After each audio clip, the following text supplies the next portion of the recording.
Born to Chickasaw parents Johnson Perry and Sophia Fry Reeder Perry, Robert Perry grew up with an appreciation of his Chickasaw heritage. Bob said when he was growing up, his grandmother always told him, and his mother always told him, you need to give back. If you're Chickasaw, you need to always give back to the Chickasaw people. And Bob always has that in his thoughts. At the young age of 12, Robert's dream was to become a chemical engineer. Growing up in Ada, he found the perfect place to begin his preparation. There was only one building in Ada that had air conditioning, and that was the public library. Bob would go there every day. He got there when it opened. He would read the books on one shelf all the way to the end, and then he would go to the next shelf. He would stay until it closed every day. I think he read every book in that library.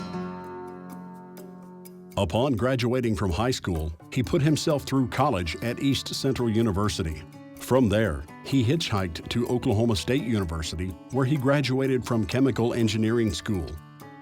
Robert then went to work for Phillips Petroleum.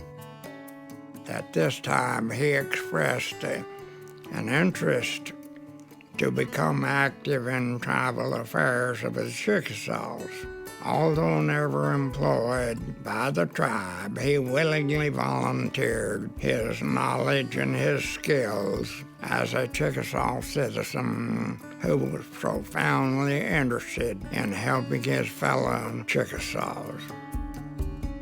Robert began his volunteer service for the tribe by the standing vote of the Chickasaw people. In the 1965 Chickasaw Annual Meeting held at Bing, Oklahoma, he was elected to Governor Overton James' Advisory Council.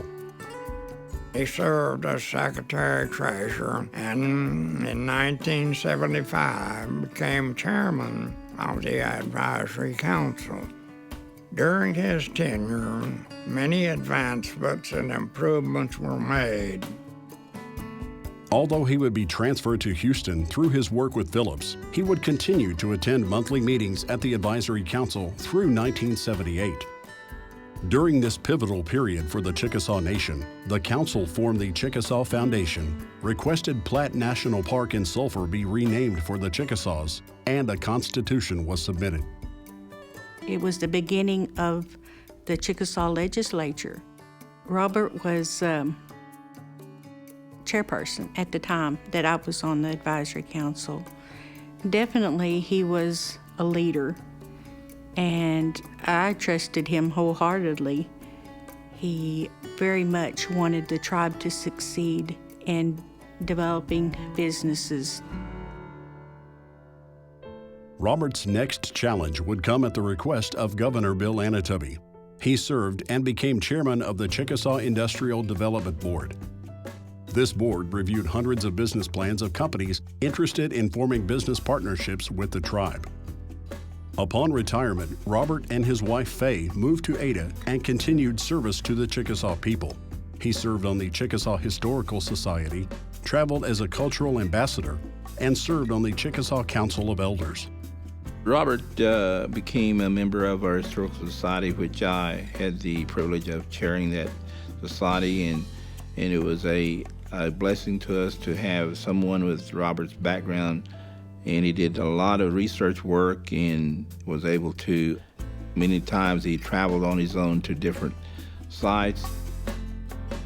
As a result of Robert's research and passion for the tribe, he has published 3 books. Robert's latest book has won 2 National Finalist Awards in biography and art. Another example of his writing and artistry can be found on display at the Chickasaw Cultural Center, entitled The Turkey Feather Cape. Robert Perry has also won awards at the Chickasaw CSAM Art Contest.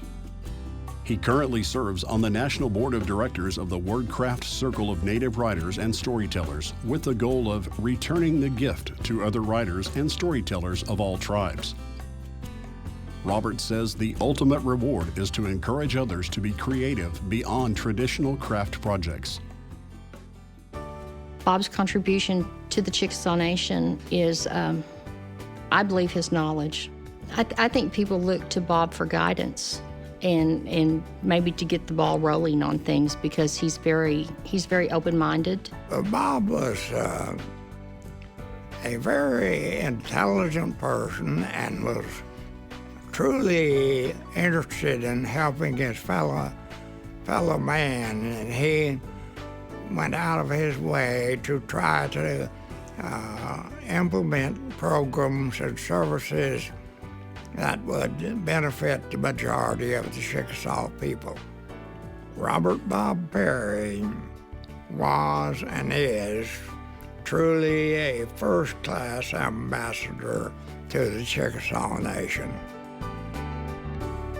As a writer, an artist, and a Chickasaw ambassador and historian, Robert Perry has dedicated his life to the service of the Chickasaw people. And now, the Hall of Fame honors the lifetime achievements of Robert Perry.